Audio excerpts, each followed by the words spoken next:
Vi vil lave et forsøg om saltindholdet i havvand, og måden vi gør det på, det er at finde mængden af klorioner i en havvandsopløsning, og det vil vi gøre ved hjælp af titreringsmetoden, som vi vil vise med det her eksempel med natriumklorid og sølvnitrat.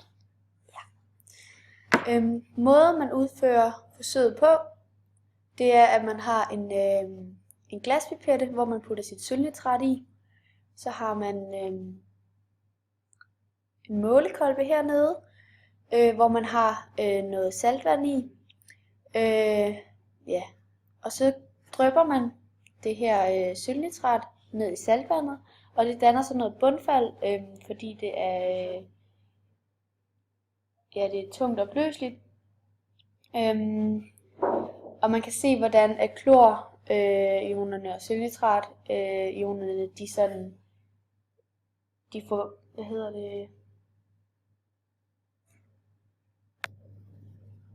hvordan de reagerer med hinanden. Og det har vi har en indikator i også, så når, som er kromat, som man kan se her.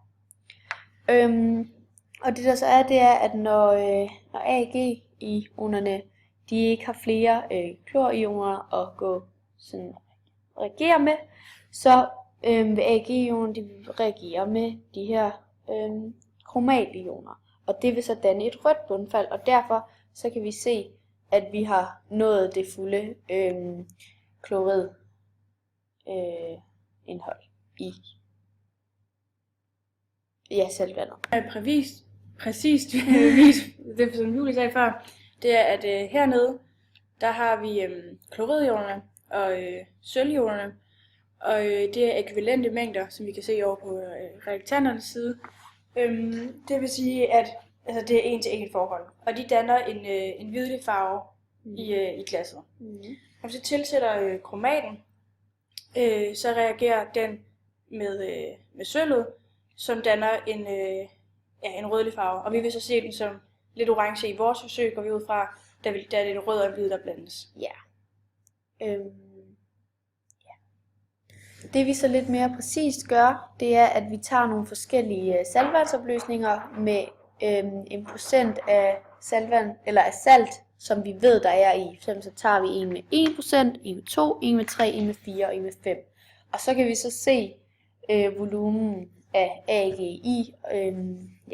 Og det vi så gør bagefter, det er, at så tager vi noget havvand, hvor vi ikke kender procenten af natriumklorid. Og så kan vi se ved hjælp af en standardkurve, hvor mange procent natriumklorid der er i. Og vi laver 2 titreringer, da det er et kvantitativt forsøg. Måden man fremstiller den her standardkurve, det er, at man laver en omregningsfaktor, som Julie forklarede før, med de forskellige saltopløsninger på 1, 2, 3, 4 5%. Og de skrives hen af vores x-akse, og så skriver vores volumen af sølvnitrat op ad y-aksen. Det er det helt basale. Og måden vi så bruger den på, det er, at vi selvfølgelig har titreret alle vores opløsninger, og så aflæser vi på kurven, hvor de mødes, altså på x og y-kurven, hvor de mødes.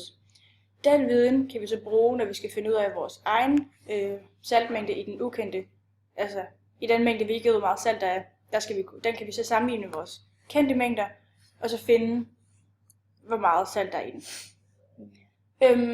Så kan vi også aflæse ekvivalenspunktet, og det er, når indikatoren ligesom siger stop, altså når sølvionerne ikke længere kan bruge kloridionerne, så reagerer sølvionerne med kromationerne. Og det sker, fordi at sølv og klorid, de er ekvivalente mængder, og derfor så stopper de på samme tidspunkt. Der er ikke en af dem, som er større eller mindre end den anden. Nej. Ja, det er jo bare vores teoretiske baggrundsviden. Ja, med forsøget om saltindholdet i havvand. Og forsøget kommer som det næste afsnit.